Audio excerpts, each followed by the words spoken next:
Ang maduduming mga hugasin, baw. Kailangan ng hugasan ito kasi ang dumi.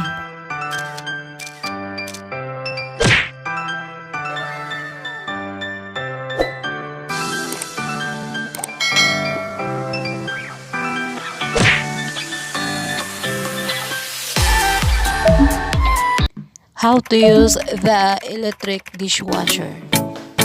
Ito po yung dishwashing machine.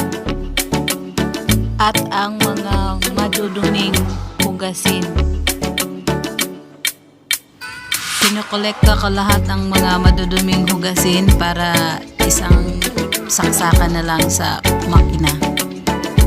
Ito po yung loob nito, dun saan ilalagay yung mga hugasin natin. The first level is the spoon, teaspoon, knife, ladle, and other small things. And sa ito, ilalagay na po natin yung mga kutsara, tinidor sa lamisa, ilalagay na. Diba? Oops, sarado na.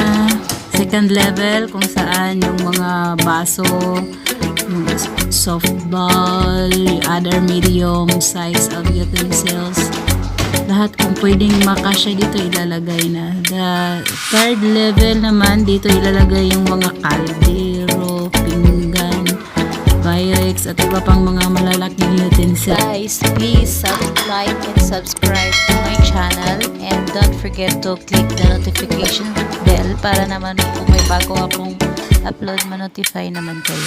Salamat po.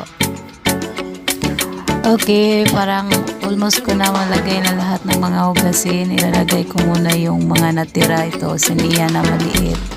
Pagkasya ko na lang dito. Yan. Okay. May dagdag pa sa second level. Yung tasa. Tasa na nilagay ng salata. Mga salata ito. Lagay na natin.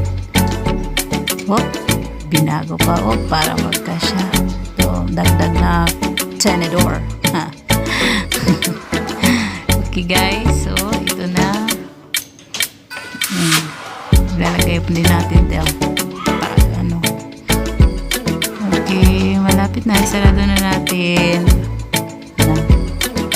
Okay, sarado na lahat. Tapos sabon na lang. Ilalagay natin yung sabon. Ito yung 3-in-1. Parang coffee lang, di ba? 3-in-1 sabon. Dito diyan sa may door sarado na natin to. So, ready na. So, isiset na lang natin yung paano hugasan. Gamitin pala ang makina. So, sarado. At isiset up na natin yung makina. Maraming choices dito Ito yung on. Tapos kung gusto nyong maghugas ng kaldero, yan yung 70% na init ata to Ito may automatic yung gagamitin ko kasi wala namang jider. Tapos dagdagan ko ng tubig. Yan kung gusto mong maraming tubig para malinis talaga. So 2 hours and 35 minutes yung process nito. So ito na, start na natin to. Going na. While waiting, selfie muna ako. Ito tapos na, iniwan ko na nga lang ito, natulog muna ako bago ko bubuksan ito. O diba, parang malinis namang tingnan. Convincing. Check natin.